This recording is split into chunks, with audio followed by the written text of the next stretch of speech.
If I told you tomorrow you have to find a new place to live, do you have the resources for first month, last month's deposit? What about your pets? Can you find a place that takes pets? How's your credit history? Can you take time off from work? You may or may not have the resources to do that. A lot of people don't have the resources to do that. And on top of that, you have all the trauma and very real danger of escaping someone who is trying to hurt you and possibly kill you. And that's what we ask domestic violence victims and survivors to do when we say, why don't you just leave?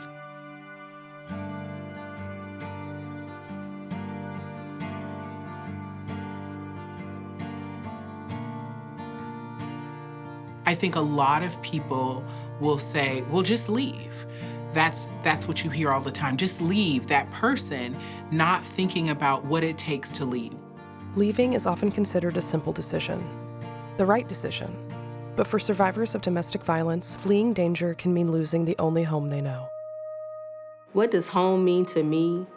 Home is a place where I can come in and relax and just be comfortable in my own space. Love, a place of love, a sanctuary. I feel like home is the place that I go to where I can just be myself. Home to me means peace, means freedom. It means safe space. When I say safe space is not just physical, it's emotional, it's mental, it's everything. Where you lay your head down at night and you feel most comfortable knowing you're gonna get hugs and kisses and holiday meals and all of that type of stuff. A place of comfort, peace, love, safety, security. A place where you can rest and be okay.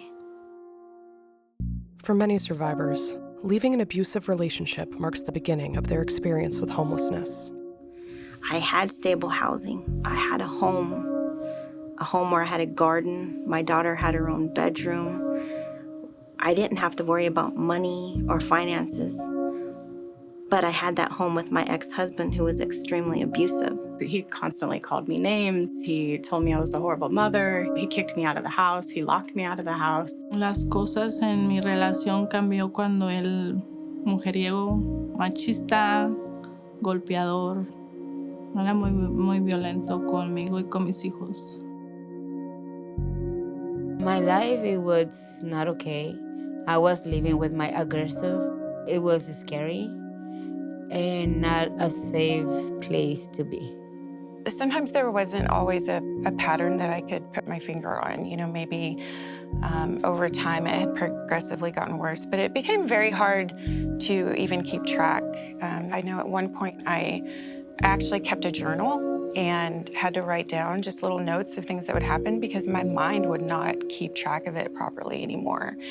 And so things led up to a point where it was so dangerous and wasn't going to get better. He could be screaming in the background and threatening, and my daughter was fixing her hair for school. And I just absolutely broke my heart. One of the times that he was physically abusing was really, I realized that there was a big chance that it was going to result in death. It just got to a point where I had to go.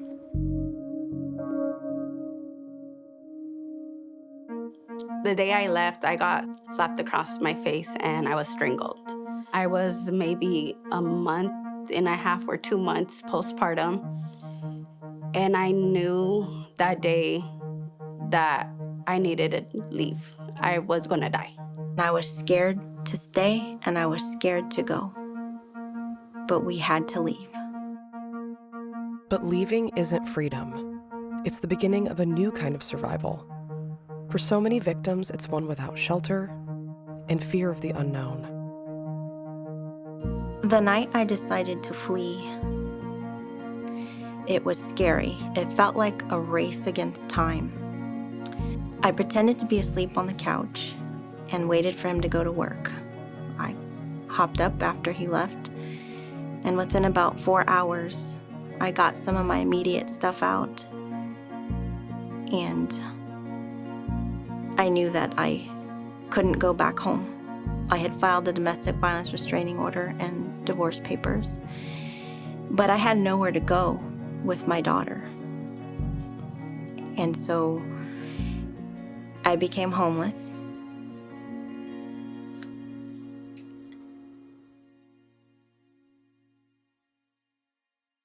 Oftentimes, when a survivor is contemplating whether they want to leave their abusive situation or not, the first question that they ask themselves is, where am I going to go?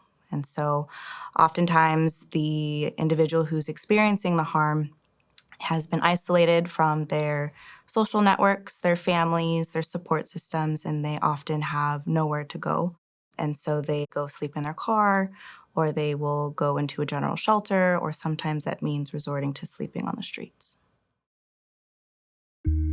Living in the car with my daughter, it was very hard because you don't have the right to take a shower, to clean yourself, to brush your teeth.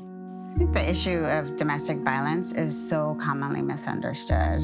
And then you layer on people's understanding of homelessness, and so the intersection of domestic violence and homelessness becomes increasingly complex. If we unpack domestic violence for a second, there's still so much stigma around domestic violence. There's a complete misunderstanding as to whether the victim is choosing to stay in this relationship. What people don't understand is oftentimes they've not been allowed to work, they're being controlled financially.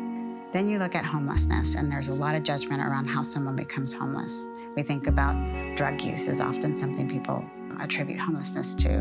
Maybe they don't want to work, maybe they don't want to be housed. These are both things that are blaming the victim and or the person who is unhoused for their situation. Now you bring both of those together, and there continues to be this increased stigma around both of these.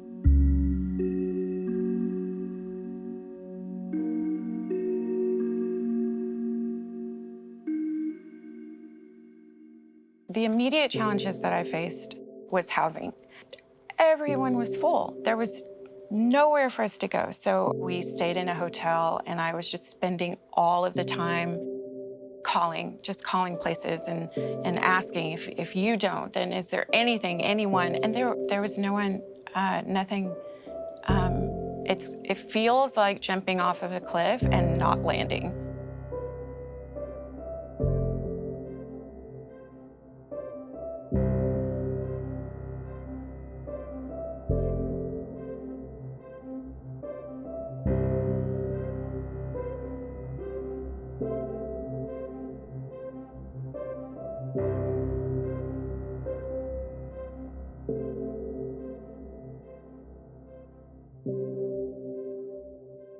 I think the hardest part about the work that I do is we can't help everybody.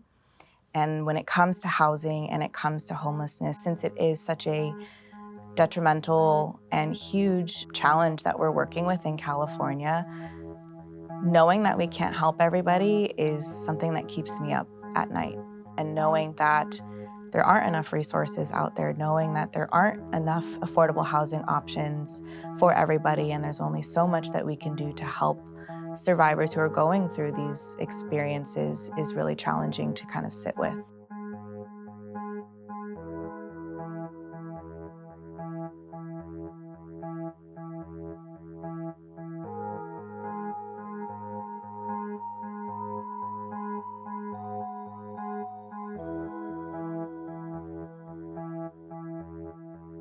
One of the hardest parts after fleeing was not knowing what's going to happen, where I'm going to land, where we're going to live, what the ultimate result of this is going to be. The systems are working against our survivors and against our populations. Access to care is extremely limited. Access to affordable housing, if a person were to make that change, is scarce. So it's not a personal failing, it's a failing of the access and a failing of the systems of care. I am Ipe and Kupa from the Mesa Grande Band of Mission Indians. There is stigma to reaching out in our community. We're so small and tight-knit, like everybody knows everybody. So we have to be really conscious of how we handle confidentiality in our community. So we always try to partner and work with non-Native programs to refer clients to help provide more anonymity so they can feel a little bit more secure that they're not disclosing to a family member what's going on with their situation. When we're talking about serving marginalized populations or populations who have kind of intersecting vulnerabilities, LGBTQ individuals or undocumented, there are kind of two pieces that are really important in this work. One is to make sure that you are truly operating a safe program for them. And then the second piece is making sure that you are operating a welcoming program. And if you don't have both of those pieces, clients won't know where to go to get that help, and especially if they are a population that is already vulnerable in other ways. You know, I think there's an assumption that housing is easy for just anybody to, go get an apartment. You have to apply for housing. You have to apply to rent an apartment. And that costs money. There might be court, so they have to go to court. There might be some doctor's appointments. They have to take care of the kids. They have to make therapy. There's all these other hoops they have to jump through in addition to try to find housing on top of everything else. And that's not just a quick, simple process. I had a Ford Expedition. I had a quarter tank of gas, $75 cash, about a week's worth of clothes for each kid. And I left with a wing and a prayer. And from there, it was like, okay, now what? I'm a statistic at this point. I didn't want people to see me as such because this isn't how it was supposed to be. I got to start over, and I'm finally here to do it. I just had to swallow my pride and accept it.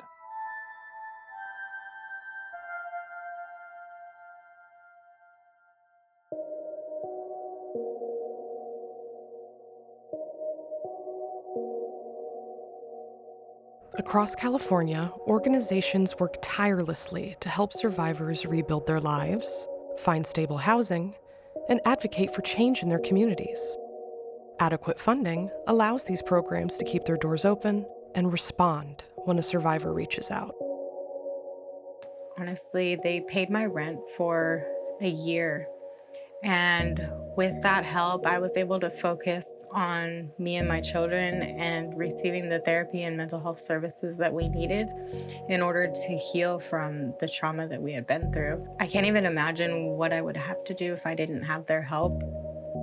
They give you blankets, they give you clothes, they give you diaper, everything you need, you have there. And they understand that when you're leaving something so traumatic that you might not want to go out, because you're so fearful. So they provide everything. They provide chicken, fish sticks, stuff to make sandwich, stuff to make pancakes. They provide it all. And they provide a bed for each child, each person. You have your own shower, your own restroom, you have your privacy.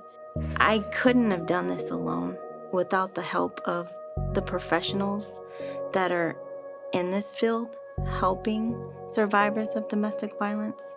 Without them, I really don't know how I could have gotten back on my feet mentally or physically. They helped me grow. And it was this support team that showed me, that taught me how to be strong, how to see parts of me that I no longer knew or couldn't see anymore because I've been torn down so bad, abused so bad that I didn't see anything good or I had no worth. So my support team helped me to find that, and I'm able to keep going today because of it.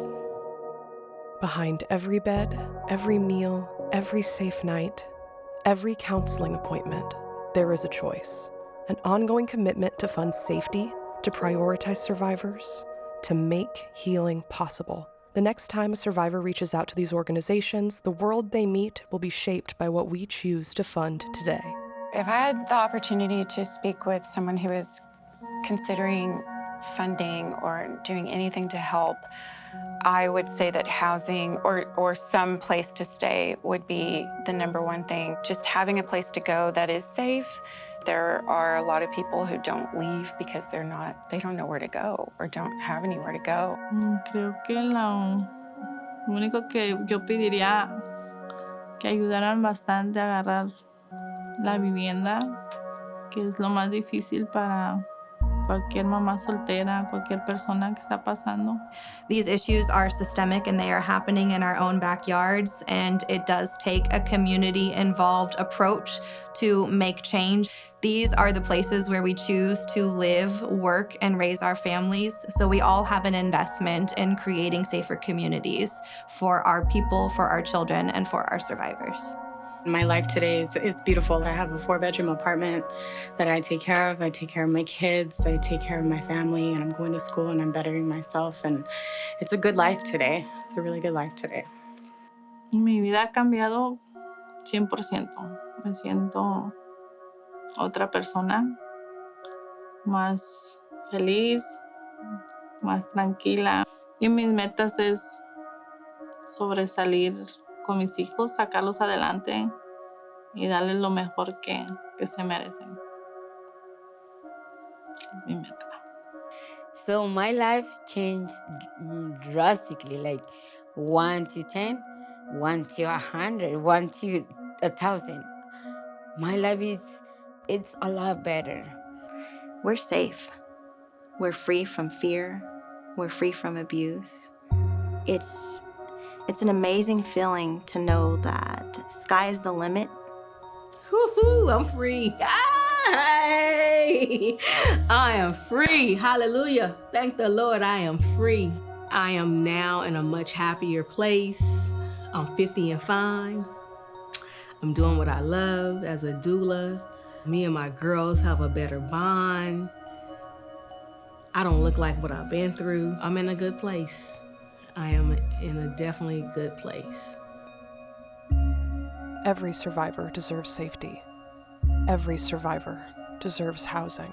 No survivor should have to choose between them. Safe, stable housing depends on sustained investment. Learn how you can support survivors and help strengthen the systems they rely on.